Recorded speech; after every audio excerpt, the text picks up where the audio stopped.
제가 마지막으로 좀 특이하게 보는 것 중 하나는 휴학이 있거든요, 민사고가. 근데 다른 고등학교는 휴학이란 말을 들어본 적이 없는데 민사고는 휴학생들이 종종 있어요. 그래서 그 아이들이 보통 1년 정도 휴학을 해서, 그래서 제가 아까 말씀드린 대로 고등학교와 대학교 사이가 얘기할 수 있는 부분들이 좀 이 학교만의 특징이다라고 말씀을 드릴 수 있을 것 같아요. 휴학을 많이 하나요?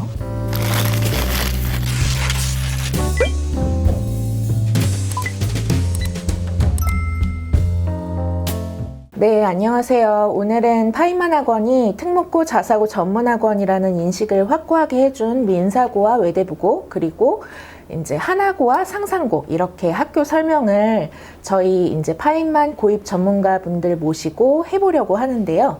우선 파인만에서 민사고 입시 역사의 산증인 조태범 부소장님이십니다. 안녕하세요. 현재 민사고 입시를 담당하는 조태범 부소장입니다.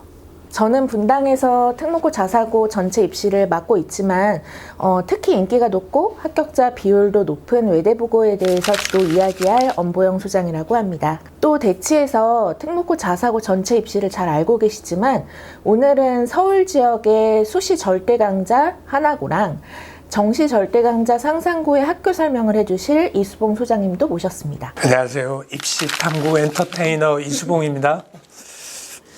네, 일단 저희가 오늘 모인 자리에서 이야기하기는 다 할 얘기가 많은 학교들이에요. 그렇죠?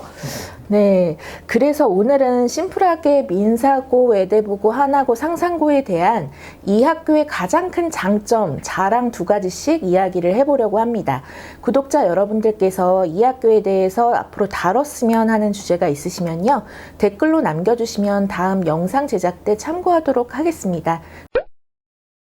우선 두 분이 더 잘 아시겠지만 민사고는 정원이 160명인데 정원대로 다 뽑은 적이 별로 없는 학교죠. 근데 뭐 제가 지금까지 해보면서 한 번도 본 적이 없는, 그래서 160명 정도가 정원이긴 한데 올해도 과연 뽑을지는 미지수이긴 하고요. 보통 한 150명 중반대에 일반적으로 합격을 하고 있습니다.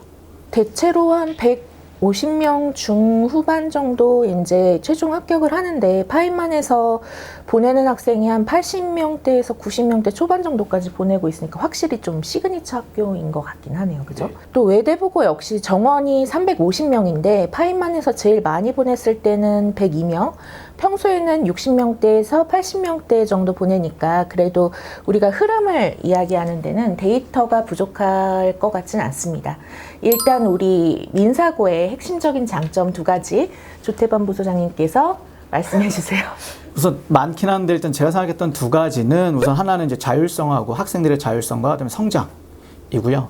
다른 하나는 이제 다양한 경험과 고등학교와 대학 사이에 있는 학교다라고 학생들이나 또는 말씀을 드리고 있긴 해요.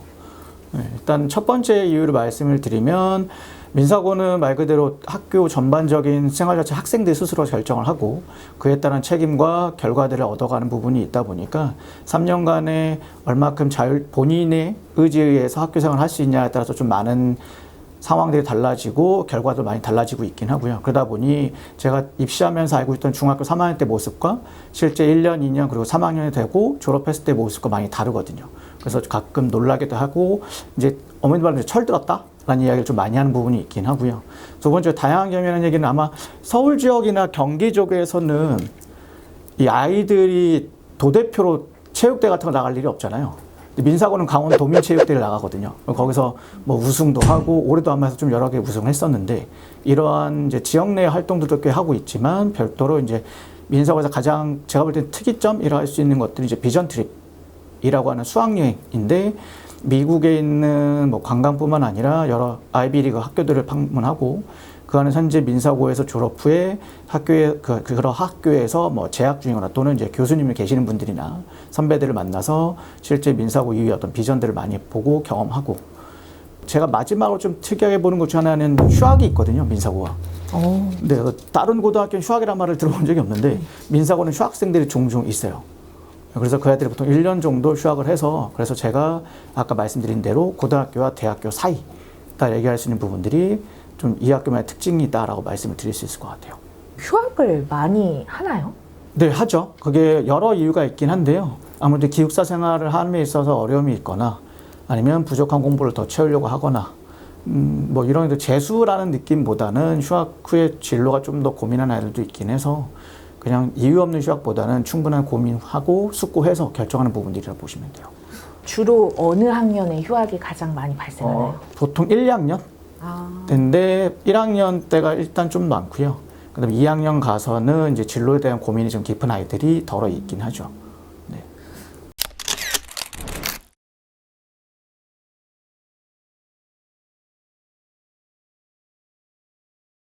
제가 이제 민사고 가고 싶어 하는 학생들 좀 상담해보고 하면은 제가 느꼈었던 점은 민사고를 지원하는 학생들의 가장 큰 특이점이라고 하면 마이웨이가 되게 강하다.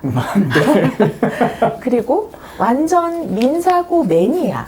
네. 그러니까 민사고 아니면 죽음을 달라. 비슷한 레벨의 다른 학교들을 취사 선택할 수 있는 상황에서 다른 학교를 지망하는 학생들은 이런 장점이 있어 그 학교가 라고 얘기를 하면은 이게 좀 먹히는데 민사고는 안 되거든요. 네. 그런 매니아가 학교를 가기도 전에 왜 생길까요?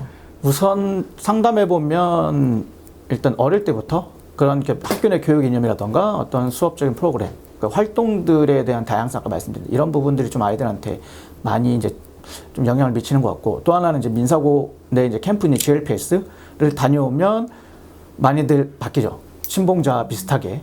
네, 그 경험들한테 좀 어릴 때 온 애들이 있다 보니까 그 애들이 꾸준히 온 애들이 많고요. 그래서 보통 민사고를 지원 학생들의 대다수는 저학년부터, 그러니까 초등학교 뭐 고학년이나 이제 중학교 1, 2학년 때 이미 그런 경험했거나 아니면 이미 고민했던 아이들이 이제 후에 상황에 따라서 이제 지원 여부를 결정하긴 하는데 중3 때 갑작스럽게 고민하는 경우도 있긴 한데 대다수는 일단은 말씀드린 대로 매니아층, 네, 호에 좀 가까운 아이들이 지원을 많이 하죠. 민사고를 다니는 애들이 가장 힘들어하는 점은 뭘까요? 일단 1학년 때 가장 힘든 건 민사고 전통인 아침기. 그러니까 6시에 일어나서 아침 운동을 태권도랑 이제 검도를 하는데 그게 입시에 도움이 안 된다면 결국 쓸데없는 활동이 아니겠느냐. 그거는 학교에서 강조하고 뭐 이렇게 강요해서 시키는 게 아니니까요. 결국 그걸 서울대가 알아주는 거구나. 그런지 모르겠지만 그런 애들이 있어요.